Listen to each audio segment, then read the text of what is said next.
دائما ما ترتبط المجتمعات الشرقية بالعديد من العادات المشتركة. التقى الزميل ماجد كشري الدكتور مصطفى فؤاد الأستاذ في كلية الآداب الحديث عن أهم وأكثر العادات والتقاليد المشتركة ما بين المجتمعات الشرقية وأوجه التشابه فيما بينها. مزيد من التفاصيل واللقاء التالي.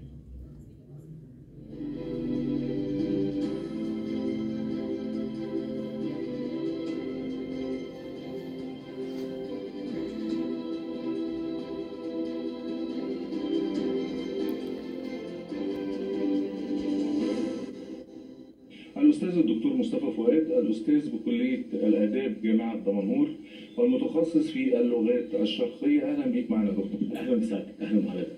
دكتور مصطفى، لو اتكلمنا عن العادات الشرقية وبين المجتمعات العربية نقول إيه؟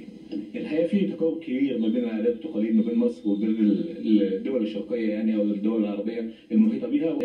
منها عادات مثلا بتخص الزواج، بتخص النقطة اللي هي بتتقدم للعروس أو للعريس، بتخص مثلا المهر اللي بيدفع.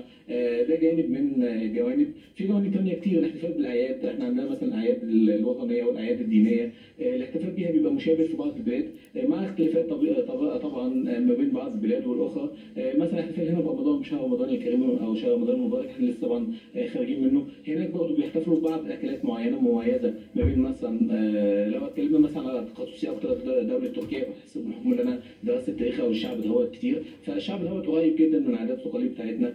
عندهم برضه اللي هو الحلوى في العيد اللي هو الصغير، اما العيد الكبير فبيذبحوا برضه الاضاحي وبيوزعوا على الفقراء وكده. فبتلاقي تشابه كبير ما بين العادات والتقاليد في معظم الحاجات مع الاختلافات البسيطه اللي بتسبب نوع من انواع التشويق والاثاره.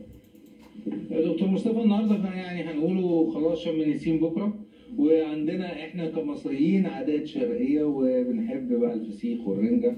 هل العاده دي موجوده في تركيا وفي الدول الشرقيه ولا مش موجوده؟ الحقيقه عندهم نفس العاده، وبعض البلاد بتاكل برضه الفسيخ، بس طبعا بيسموه مسمى تاني.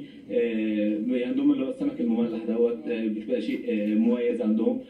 وبيحتفلوا كمان بالبيض، يعني البيض اللي هو عندنا بنستلقى وبيتحط عليه الوان وبتاع، ده بعض البلاد بتحتفل بيه وبيسموه عيد الورد احيانا في بعض البلاد. يعني مثلا تركيا بتطلق عليه عيد ربيع اللي هو شم النسيم، هو فعلا عيد الربيع يعني بحكم ان الربيع فصل الربيع بيبقى داخل، وبيحتفلوا بيه يعني الى حد ما باحتفالات بتاعتنا الجناين والحدائق، وبيطلعوا الاطفال والاولاد يلعبوا والاسر والزيارات. فالحقيقه في تشابه كبير ما بيننا وما بينهم في حاجات كتيره جدا، من ضمنها عيد شم النسيم.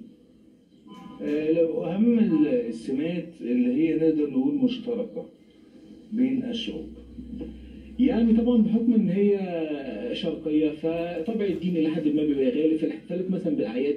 اللبس الجديد، العيديه عندهم مثلا شيء اساسي وشيء مقدس، ولازم يدفع.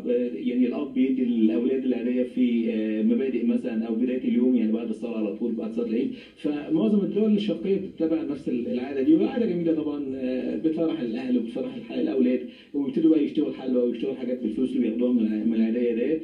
بالاضافه مثلا انا كنت بتكلم على النقطه يعني هنا في مصر في بعض العائلات بتعملها وبعض العائلات مش بتعملها. هناك في تركيا لا، لازم تتعمل وبعدين بتبقى كميتها كبيره الحقيقه، فبتلاقي ان هو ممكن يعمل جوازته كلها بالنقطه ديت. يعني تخيل ان هو ممكن يستلف ويتدين على اساس ان هو هيسدد بالنقطه اللي هتجيله من خلال الفرح. فدي مثلا عاده منتشره في بلاد كتيره، موجوده عندنا وموجوده في نفس السمات نفس الطباع في بلاد مختلفه، ومن ضمنها تركيا اللي انا مثلا بخصها بالذكر بحكم ان انا دراستي اكتر هناك يعني كان الشعب ده. أعزائي المشاهدين، تابعنا مع بعض دكتورة مصطفى فؤاد والعادات الشرقية والتقارب بين الشعوب في بعض العادات. طبعا احنا كمصريين لنا عادات خاصة ولنا تقاليدنا خاصة.